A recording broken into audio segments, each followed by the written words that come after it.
గోవాలో ఏపీ యువకుడు హత్యకు గురికావటం సంచలనంగా మారింది. ఏపీలోని పశ్చిమ గోదావరి జిల్లా తాడేపల్లిగూడానికి చెందిన భోలా రవితేజను ఓ రెస్టారెంట్ యాజమాన్యం దారుణంగా హత్య చేసింది. న్యూఇయర్ వేడుకలు జరుపుకునేందుకు డిసెంబర్ 29న తాడేపల్లిగూడానికి చెందిన 8 మంది యువతీ యువకులు గోవా ట్రిప్ వెళ్లారు. అదే రోజు రాత్రి భోజనం చేసేందుకు అక్కడ ఓ రెస్టారెంటుకు వెళ్లారు.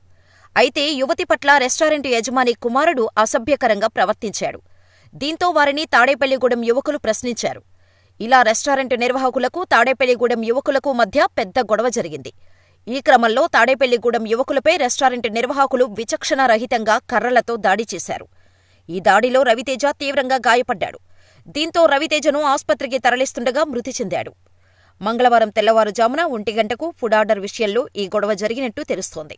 ఈ కేసులో రెస్టారెంట్ యజమాని అగ్నెల్ సిల్వేరా, అతడి కుమారుడు షుబర్ట్ సిల్వేరియా, 2 సిబ్బంది అనిల్ బిస్ట్రా, సమల్ సున్నర్లను పోలీసులు అరెస్ట్ చేశారు.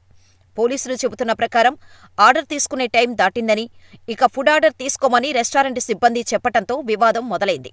ఇంతకుముందు ఆర్డర్ చేసిన ఫుడ్కి బిల్లు చెల్లించమని టూరిస్ట్ గ్రూప్కు రెస్టారెంట్ సిబ్బంది చెప్పటంతో ఈ హింసాత్మక దాడికి జరిగినట్టు తెలుస్తోంది. గోవాలో ఇలా టూరిస్టులు చనిపోతున్న ఘటనలు జరుగుతూనే ఉన్నాయి. అంతకుముందు 26 ఏళ్ల ఢిల్లీ నివాసి నవంబర్లో సన్బర్న్ ఎలక్ట్రానిక్స్ డాన్స్ మ్యూజిక్ ఫెస్టివల్లో మరణించాడు. క్రిస్మస్ రోజు మహారాష్ట్రకు చెందిన పర్యాటకుడు బోటు బోల్తా పడి మరణించాడు. ఇప్పుడు రవితేజ. ఇదిలా ఉంటే తాడేపల్లిగూడెంలో రవితేజ కుటుంబం ఆందోళనకు దిగింది. నిందితులను కఠినంగా శిక్షించాలని డిమాండ్ చేసింది. అక్కడి ప్రభుత్వం స్పందించి రవితేజ కుటుంబానికి న్యాయం చేయాలని అటు స్థానికులు సైతం డిమాండ్ చేస్తున్నారు. గోవాలో జరిగిన రవితేజ హత్య విషయాన్ని కూటమి ప్రభుత్వం దృష్టికి తీసుకెళ్తామని రవితేజ సోదరుడు చెబుతున్నారు.